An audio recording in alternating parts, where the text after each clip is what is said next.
मैं जानती थी कि तुम मुझसे कभी धोखा नहीं करोगे। तुम्हें बचाने का और कोई रास्ता नहीं था सोफिया।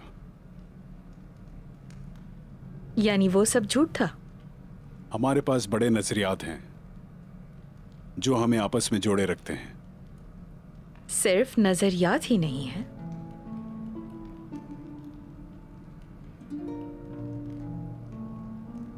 तो वो सजाए मौत, कालानोस ने सजाए मौत की बात की थी।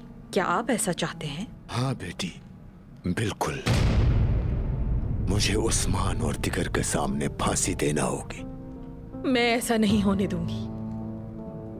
उन्हें इनसे पहले मुझे मारना होगा। हमें मार्गरेट कनीसा में सबसे पहले ये सिखाया जाता है, आप मरे बगैर कभी जिंदा नहीं हो सकते।